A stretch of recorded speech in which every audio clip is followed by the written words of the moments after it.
Molt bon dia, Toni Bassas. Bon dia, president. Gràcies per haver acceptat aquesta invitació que estem fent a tota una sèrie de persones que considerem essencials, que van ser-ho fa 3 anys, en plena Covid, i amb els quals volem, d'alguna manera, revisitar aquells moments, sobretot per, bé, treure l'entrellat del que va passar, de les lliçons que en podem extraure en el supòsit de que mai tornés a arribar una catàstrofe com aquesta.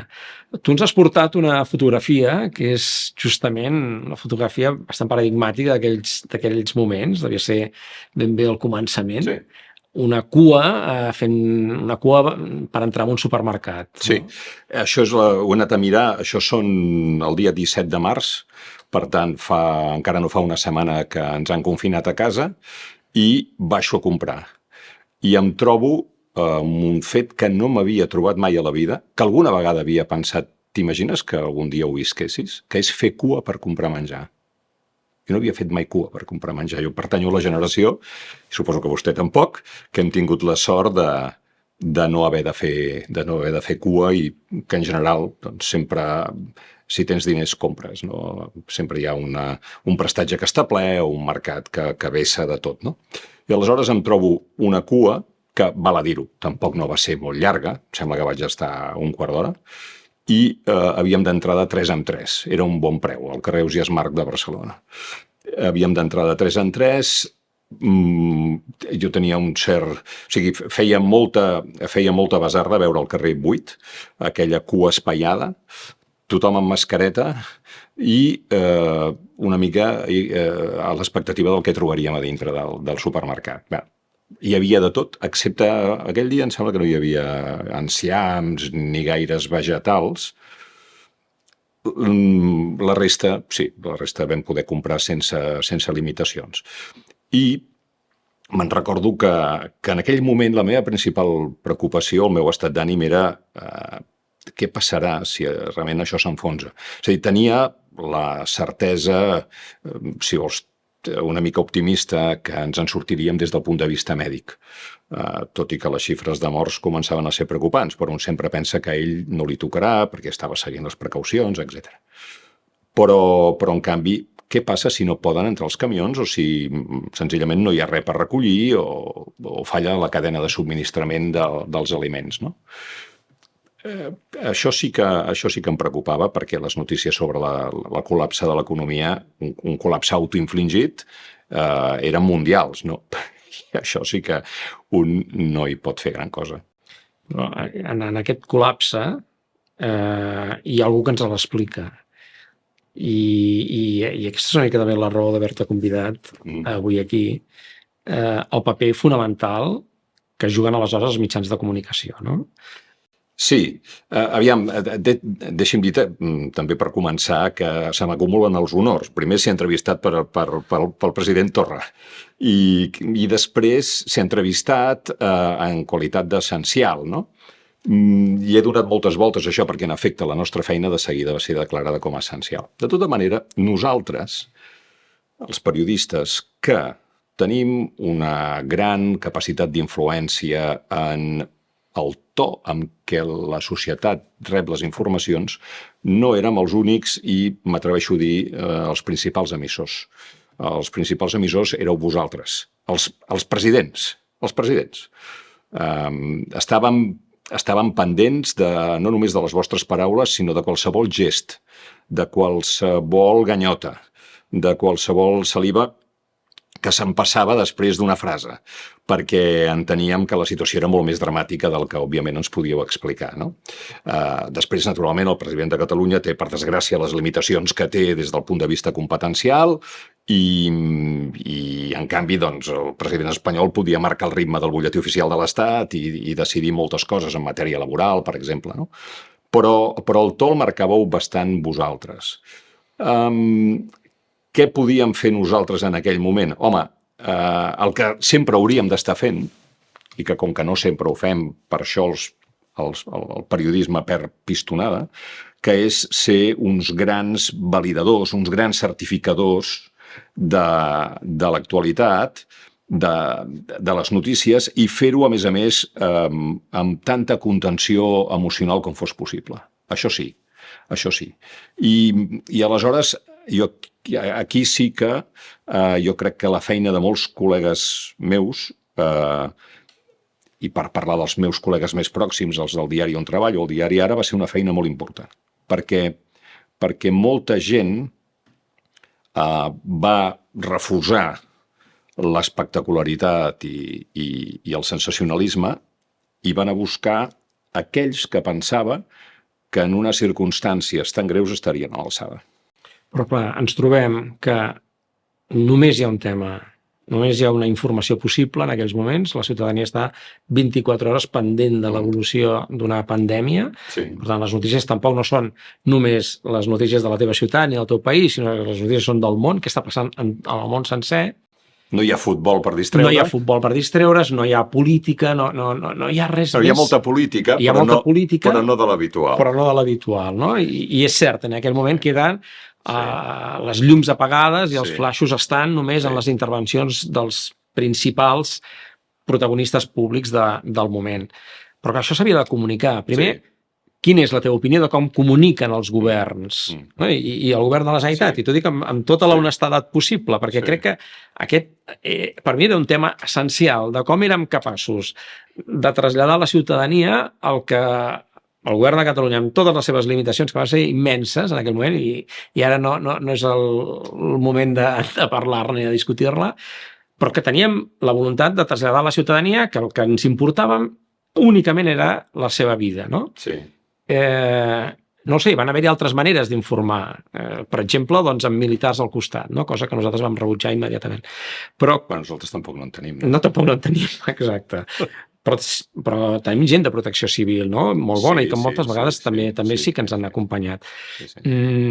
Com, per exemple, va fer, i em sembla que hem comentat alguna vegada, un discurs per mi magnífic, el millor discurs que sento jo en aquells dies del president d'Alemanya, no? Que diu, escolti'm, estem fent el que estem fent perquè som ciutadans d'una república lliure. I a més, com dient, tinc el privilegi de veure com la ciutadania del meu país és capaç de fer front a una emergència nacional com aquesta, no? Aviam, perquè aquí surten moltes coses, però anant de dret al tema. Jo he sigut molt crític amb algunes coses que vostè ha fet com a president i en canvi, puc repetir ara el mateix que vaig escriure sobre la gestió comunicativa de la pandèmia. Jo crec que quan parlava el president de la Generalitat parlava un president amoïnat per l'estat de salut i per la viabilitat de la vida del seu país i de la seva gent. És a dir, es veia un president que estava profundament afectat, perquè va agafar la Covid, però que estava profundament afectat perquè se li moria la gent. O sigui, jo crec que tots els catalans ens vam posar en algun moment en el seu paper de dir, t'imagines ser president en un moment en què has de dir que avui s'han mort, només avui s'han mort 200 persones, 170 persones, i que en tens, no sé, no recordo, però més de 1.000 a la UCI, això passava, no? Vull dir que... Vam arribar a 1.500. A 1.500 a la UCI, no? I que, per desgràcia, eren els morts de demà a passar a tota l'altra, no?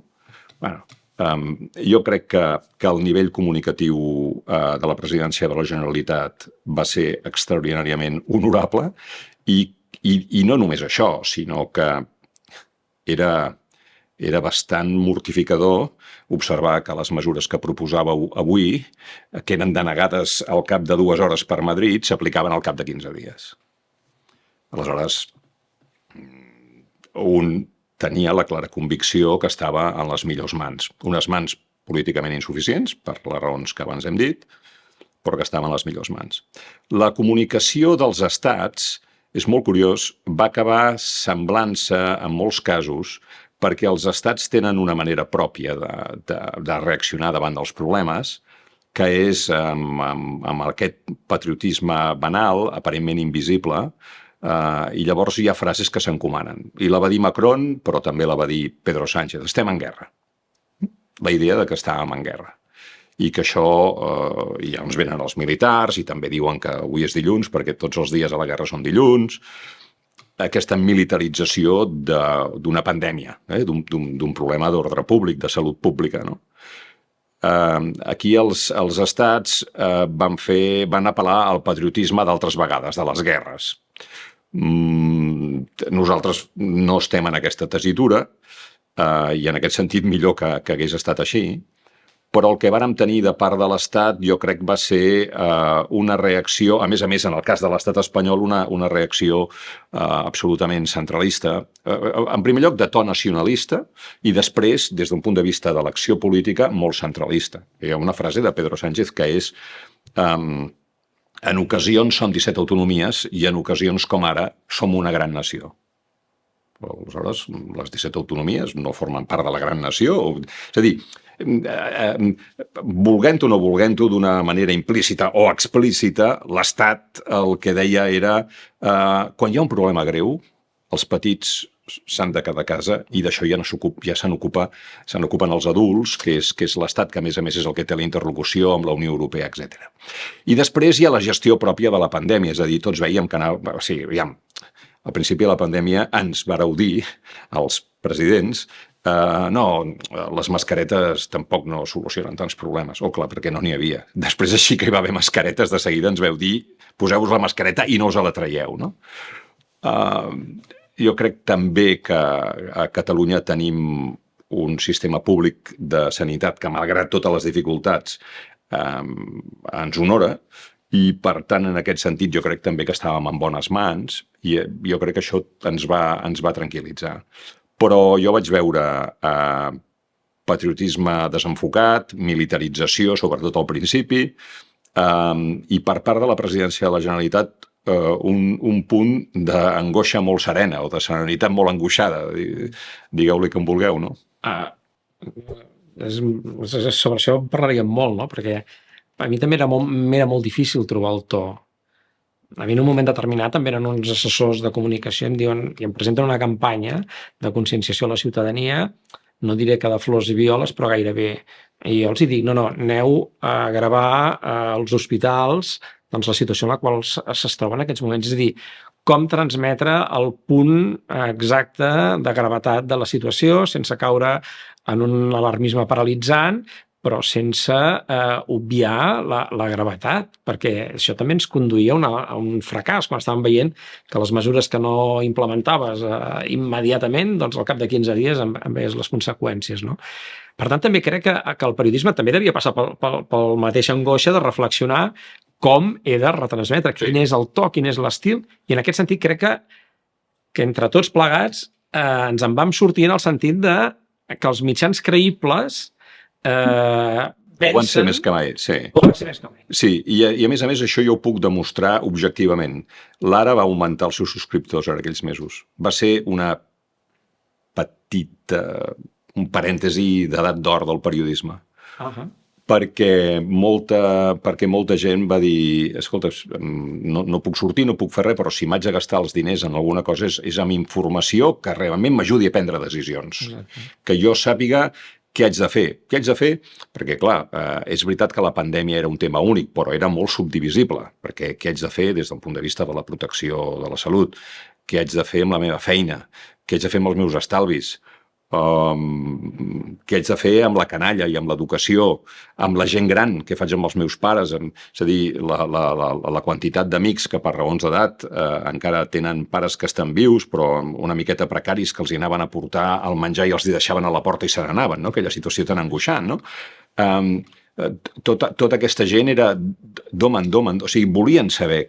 Mira, jo vaig proposar a la directora del diari de fer tres grans butlletins de notícies, un a les 8 del matí o a les 9, un altre al migdia i un altre al vespre. Tots tres arrasaven d'audiència. O sigui, la gent volia saber què és el que estava passant, explicat per una organització fiable i per una veu confiable. I per tant, això va fer que la webcam es convertís en la meva eina insubstituïble de treball, fins al punt que jo penso que m'hi vaig deixar alguna dioptria, perquè quan has de parlar sistemàticament a la càmera i amb una pantalla durant moltes hores, jo recordo haver acabat física i mentalment molt cansat cada dia. Això m'impedia pensar en la tragèdia, perquè em tenia ocupat, però jo m'hi posava... Jo m'hi llevava a les 6 del matí i tancava la webcam a les 9 de la nit. O sigui, vaig fer jornades de 15 hores, des de casa, durant gairebé 3 mesos. Clar, és com un aprenentatge a comunicar diferent. No. Sí.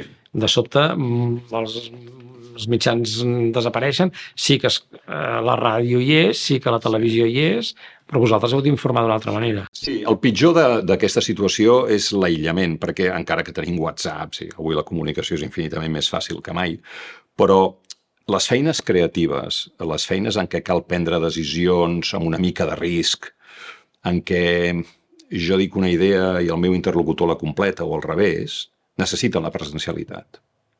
Jo havia estat en reunions de la redacció, el diari, amb 7, 8, 10, 15 persones i eren molt instrumentals. Sabíem què tenim, tu què faries, jo faria això, jo faria l'altre, no sé què, una mica de discussió i ja està. Però les millors idees sempre sorgeixen a la màquina del cafè o quan no vols tenir una idea. No és allò de que tu eduques el teu fill justament quan no ets conscient que l'estàs educant. No? Doncs tu estàs creant quan no ets conscient que estàs creant, perquè t'aixeques de la taula, passes un moment per la redacció i li dius al Dia Internacional avui he llegit una cosa que m'agrada molt, doncs per què no fem allò? Això per Skype no passava, això per Zoom no passava. Ara, en el moment de posar-se la càmera, en el moment de discriminar, de dir això és fonamental i això és accessori, tot l'aprenentatge serveix. O sigui, jo li diria que per mi aquell va ser un moment en el que vaig trobar la plenitud del meu ofici i de les meves capacitats. És a dir, si en el supòsit que tingui alguna, en aquell moment és quan més les vaig posar en joc perquè era necessari i trobava que la gent ho agraïa. O sigui, només cal llegir els comentaris que rebíem, sí. Ha passat que hagin hagut moments en què l'atenció mundial s'hagi concentrat en un esdeveniment o més local o més a nivell català, però poden haver sigut grans dates que han durat alguns dies, però no mesos. No, o sigui, com mantens aquesta tensió? És a dir, des d'un punt de vista informatiu, com pots... Bueno, en certa forma els esdeveniments la mantenen sola, perquè, per exemple, hi ha una pregunta que és quan es deixaran sortir? Quan es deixaran sortir, no? I quan els nens podran tornar a l'escola? I quan podré tornar a visitar els meus pares? I què passarà amb les vacances? És a dir, sempre hi havia aquestes preguntes del que vindrà a continuació. Per tant, això ja era un element molt, molt interessant, no? I la curva, i com va? I per tant, parlar amb els especialistes, no? Alguns dels quals es van fer cèlebres per molt diverses raons. Penso en el doctor Mitjà o penso en el doctor Trilla, no? Però sempre hi havia, ja dic, subespècies informatives que permetien captar l'interès. Jo un dia em vaig trobar des de casa entrevistant el vicepresident del Comitè Olímpic Internacional, Joan Antoni Samaranch Jr., perquè m'expliqués que s'havien suspès els Jocs Olímpics de Tòquio. És a dir, perquè passaven les coses més inversemblants i que passava tot, no? És a dir, per tant, durant aquells... Quan tornarà la Lliga de Futbol? És a dir, tot això ens interessava, jo crec, bastant, i l'interès estava molt viu. I a més va crear un crescendo, que és aquell d'això en sortirem diferents, el món canviarà, hem après que al planeta li estem demanant massa i s'ha queixat. I això donava per una altra subespècie que vaig treballar també, que és la de la filosofia. Recordo haver parlat amb Javier Sadava i amb Daniel Innerarity sobre a quin món anàvem i s'ha de dir que una miqueta ja la van clavar de dir, bueno, doncs no tinguem grans expectatives sobre la capacitat de l'ésser humà de transformar-se en un ésser bo, perquè som com som. I tanmateix jo visc aquells moments amb la sensació de que sí, que és inevitable que l'ésser humà es transformi. És a dir, jo en molts dels discursos em refereixo al món passat com al món d'ahir, no? Una mica a Stephen Zweig. Però ho visc amb absolut convenciment, no? 3 anys després és que no n'hem parlat ni no sé exactament per què, és a dir, ni hem recordat què és el que vam fer bé, ni hem criticat el que no hem fet bé. És com tenir emmagatzemat a les golfes un bagul de la Covid que potser ens fa por, que potser vam patir massa, que no volem obrir, en definitiva. O sigui, com pot ser que 3 anys després de la tragèdia més gran que ha viscut la humanitat en dècades, no n'hàgim tret cap concepte, cap lliçó. Jo discrepo una miqueta en el sentit que jo crec que les cases se'n continua parlant, no només aquelles que es van veure afectades i que van estar de dol i que estan de dol. Molta gent jove que ho recordarà tota la vida, això deixa marques, i no hi ha una tragèdia que no deixi una marca. I per tant, a molta gent la va servir per entendre això, l'ordre de prioritats, no? Que és important i que no en aquesta vida. Jo d'això n'estic segur. Que això després es traslladi a l'acció pública, bueno, és a dir, després de la Guerra Civil va haver-hi molts silencis. Què ens està passant amb el procés? Que sembla que a vegades que no hagués existit mai, no? La humanitat fa exercicis sincers, o a vegades induïts, d'amnèsia, també per necessitat, jo crec, de superar el drama i mirar el futur amb una mica d'alegria, perquè si no seria invivible. Sí, certament, però com a mínim la lliçó de l'essencialitat, és a dir, he tingut l'oportunitat doncs, de xerrar amb metges, amb mestres, amb una pagesa, amb gent de protecció civil, gent del tercer sector, amb un periodista, no? Aquella gent que ara ens hem adonat, en un moment de foscor absoluta, són els elements que tiren endavant un país, no? Ni això no som capaços de consolidar, és a dir, aquest concepte de que, i no ho dic per una retribució monetària millor, que em sembla evidentíssim, el maltracte que aquest país, i en general tots fem a la gent que ens cuida, no? Sí. Però ni fins i tot amb un tema de prestigi social, és a dir, tampoc no hem girat massa la manera que teníem de les expectatives de futur de les diferents professions a les quals, no sé, amb les quals convivim.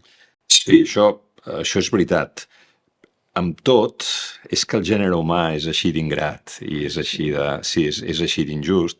Això a vegades no cal que passi una pandèmia perquè aquella persona que més t'estimes i que saps que més t'estima, doncs sembla que estigui allà gairebé perquè aquella és la seva obligació, no?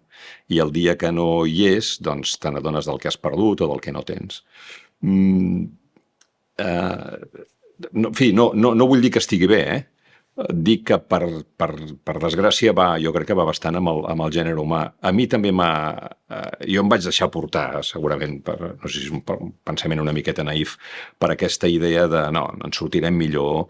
Jo deia la idea de la molla, som com una molla comprimida que quan es deixin anar, farem grans distàncies, ja veuràs tu que bé que anirem.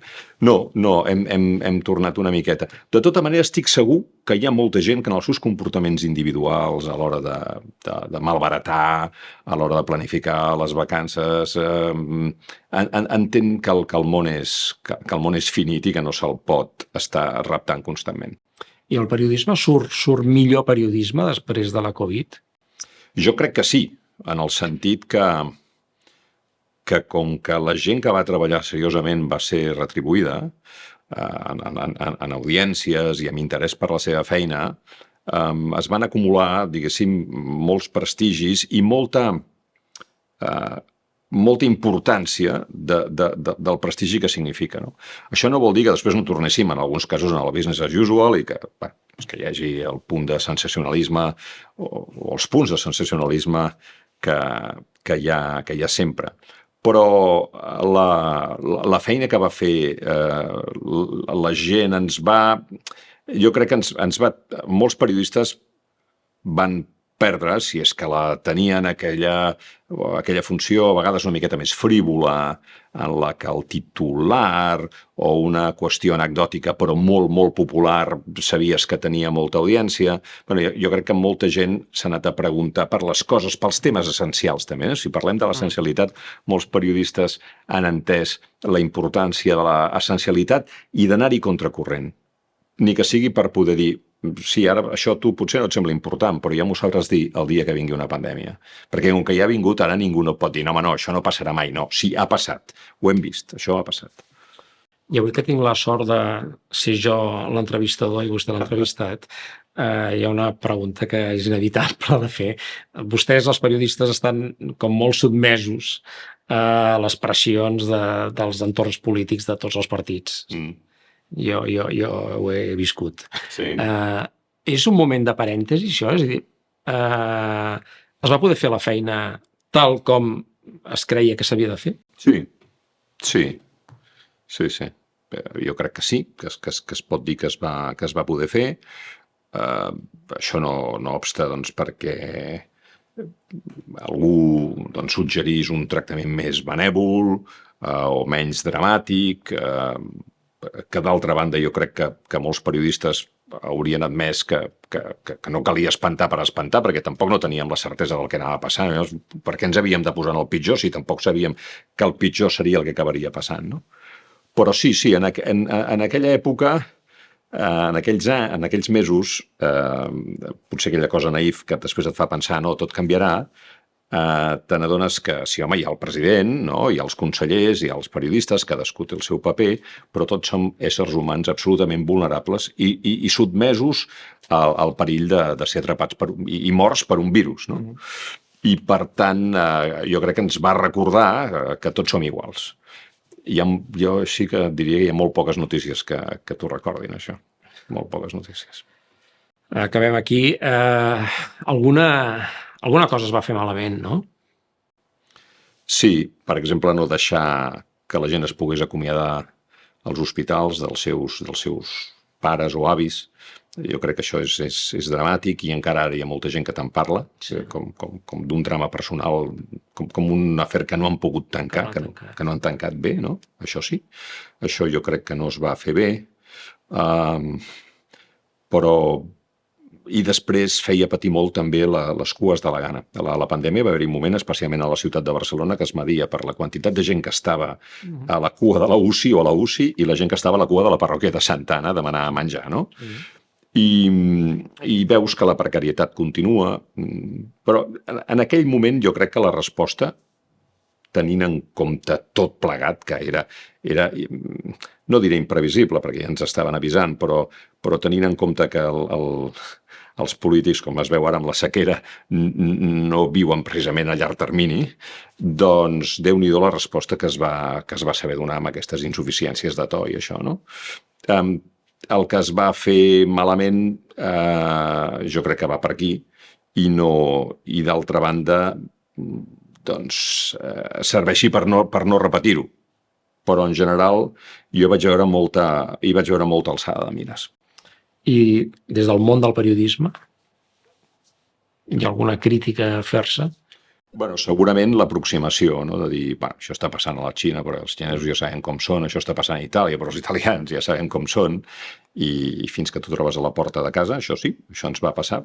També crec que els hi va passar als experts en salut pública, per tant, jo crec que vam anar una miqueta de la mà els uns dels altres.